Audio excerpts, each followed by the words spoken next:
चलो बच्चों, let's read this question. So this question says, in figure switch S is closed for a long time at t is equal to 0 if it is open then। ठीक है, आपको देखें यहाँ पर 4 options given किए हुए हैं। तो चलिए बच्चों, इस क्वेश्चन को स्टार्ट करते हैं and we can write down the key concept of this question. इस क्वेश्चन का बच्चों देखिए की कॉन्सेप्ट आपका लिख सकते हैं। ये देखिए आपके पास एक एल आर सर्किट है। कैसा सर्किट है? एल आर सर्किट है। इंडक्टर और रजिस्टर के यहाँ आपस में कनेक्टेड है। ठीक है, और आपको यहाँ पर बिहेवियर बताना है इस सर्किट का। ठीक है, पहले देखिए एल आर सर्किट गिवन कर रखा है, बिहेवियर बताना है। ऑलराइट, क्वेश्चन बोल रखा है कि in figure when switch S is closed for a long time. ठीक है, स्विच आपका क्लोज है लंबे टाइम के लिए। ठीक है, at t is equal to 0 if it is open then. Alright, देखिए इंडक्टर सर्किट में कनेक्टेड है। ठीक है, लॉन्ग टाइम के लिए अगर हम बता सकते हैं, देखिए बिहेवियर देखना है इंडक्टर का। ठीक है, टी इज इक्वल टू 0 पर देखिए इंडक्टर आपको कैसा बिहेव करता है। मैं देखिए पहले इंडक्टर की बात करता हूँ। ठीक है, टी इज इक्वल टू 0 पर और t is equal to infinity पर इंडक्टर का बिहेवियर अगर मैं यहाँ पर डिफाइन करूँ, इंडक्टर देखिए कैसा होता है। टी इज इक्वल टू 0 पर तो देखिए इंडक्टर कैसे बिहेव करता है।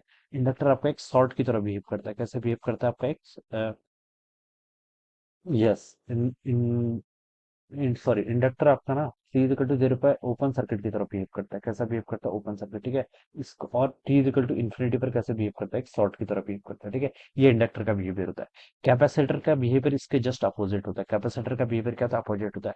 टी इज इक्वल टू 0 पर कैपेसिटर देखिए क्या होता है? चार्ज नहीं होता है, तो initially it behave like a short. ठीक है, और t is equal to infinity पर कैपेसिटर आपका फुल चार्ज हो जाता है, तो ये कैसे बिहेव करता है? ओपन की तरफ। ठीक है, तो आप किसी एक का भी बिहेवियर याद कर लीजिए, दूसरे का उसके अपोजिट होता है। या फिर देखिए आप इसको इक्वेशन से भी याद कर सकते हैं। देखिए अगर एल आर इक्वेशन में अगर आपको करंट की इक्वेशन याद हो, तो आई कितना होता था? देखिए आपका आई होता था आपका ई बाई आर इंटू 1 - e⁻rt/l। ठीक है, दिस इज द इक्वेशन। ठीक है, ये एल आर सर्किट के लिए होता था ये फॉर्मूला। ठीक है, तो देखिए टी इजिकल टू अगर मैं यहाँ पर क्या करूँ? जीरो पुट करूँ। अगर मैं क्या करूँ यहाँ पर टी इजिकल टू 0 पुट करूँ, तो देखिए टी इजिकल टू अगर मैं इस इक्वेशन में 0 पुट करूंगा, तो ये टर्म कितनी हो जाएगी? ई की पावर 0 कितना? 1, 1 - 1 कितना? 0। तो आई कितना आ जाएगा बच्चों? 0 के इक्वल। ठीक है, तो मैं बता सकता हूँ कि टी इजिकल टू 0 पर करंट 0 आ रहा है।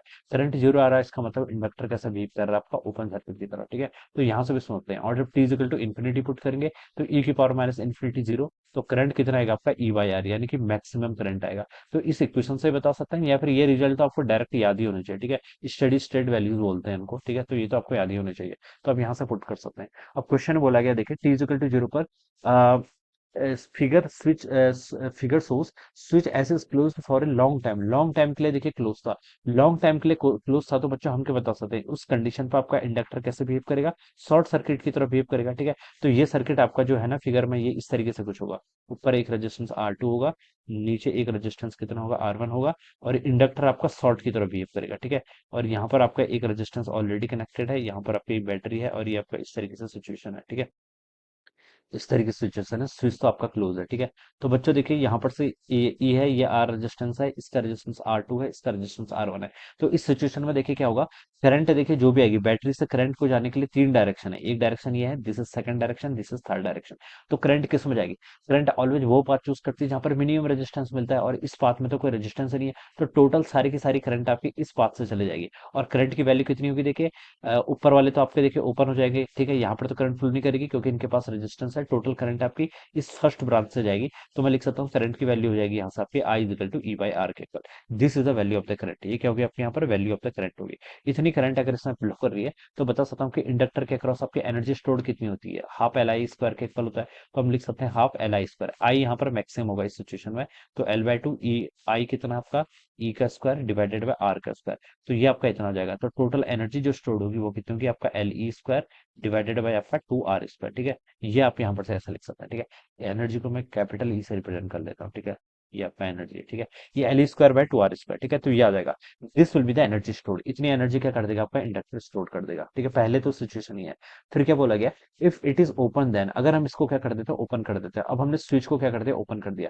स्विच को बच्चों ओपन कर देंगे, तब क्या होगा बच्चों? देखिए ये वाला पाथ आपका फिर डिस्क्लोज हो जाएगा, क्योंकि स्विच ओपन हो जाएगा। तो फिर देखिए आर वाला जो रेजिस्टेंस है, इससे आपकी कोई करंट फ्लो नहीं करेगी। ठीक है, आई इक्वल टू 0 हो जाएगा। अगर स्विच ही ओपन हो गया तो सर्किट इनकम्प्लीट हो गया ना। सर्किट इनकम्प्लीट हो गया तो आर वाले रेजिस्टेंस से तो कोई करंट फ्लो नहीं करेगी। अब ये सर्किट इस तरीके से कुछ बिहेव करेगा। ठीक है, ऊपर आपका रेजिस्टेंस R2 ऐसे ही रहेगा, नीचे आपका एक R1 रेजिस्टेंस ऐसे रहेगा, ठीक है। और यहाँ पर आपका क्या रहेगा, एक इंडक्टर रहेगा। अब इंडक्टर क्या रहेगा, एज ए सोर्स की तरह एक्ट करेगा, जिसका ईएमएफ कितना होगा आपका, एल ई का स्क्वायर डिवाइडेड बाई 2 R का स्क्वायर, ठीक है। इंडक्टर आपका एज ए सोर्स की तरह बिहेव करेगा, ठीक है। अब इस इंडक्टर से करंट जाएगी किस किस डायरेक्शन में, कुछ करंट तो आपकी R1 में जाएगी, जिसको मान लीजिए इंडक्टर से आपकी आई करंट निकल रही थी, तो I1 करंट यहाँ से जाएगी, और इस I2 करंट आपके R2 रेजिस्टेंस से जाएगी, ठीक है। और करंट जाती कैसे, करंट देखिए ये करंट का सोर्स है, और करंट हमें पता है ओम्स लॉ से आई इज इक्वल टू क्या होता है, I is inversely proportional to resistance. V is equal to I R होता है ना, V is equal to I R, तो आई किसके इक्वल होता है, वी बाई आर। तो I is inversely proportional to resistance, ठीक है। जिसका रेजिस्टेंस जितना ज्यादा, करंट वहां पर उतनी कम जाती है, ठीक है। तो इनवर्सली प्रोपोर्शनल होता है रेजिस्टेंस, तो ये हमें यहाँ पर बात पता है, ठीक है। अब बच्चों देखिए आई करंट यहाँ से आपकी जा रही है, ठीक है। अब क्वेश्चन में देखिए क्या बोल रखा है, फर्स्ट ऑप्शन में बोल रखा है total heat produce in resistor R after opening the switch is, ठीक है।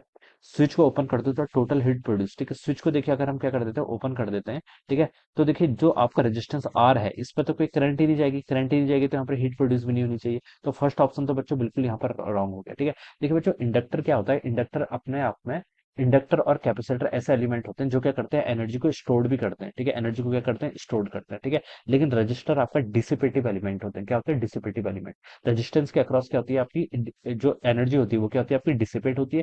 किस फॉर्म में, in the form of the heat, heat की फॉर्म में डिसिपेट होती है, इसलिए यहाँ पर लिखा गया, ठीक है। इंडक्टर तो आपकी एनर्जी को स्टोर करता है किस फॉर्म में, मैग्नेटिक। देखिए यहाँ पर बैटरी ई थी, इस बैटरी का ईएमएफ कितना था, ई था। अगर ये सिर्फ कनेक्टेड होता तो हम बता सकते हैं, अगर रेजिस्टेंस बिल्कुल नहीं होता इसमें, तो अगर इस बात में कोई रेजिस्टेंस ही नहीं होता, तो हम बता सकते थे कि टोटल एनर्जी जो भी इस बैटरी से होती, वो इस इंडक्टर में मैग्नेटिक एनर्जी के फॉर्म में स्टोर होती है। अगर कैपेसिटर होता तो इलेक्ट्रिकल एनर्जी के फॉर्म में स्टोर होती है।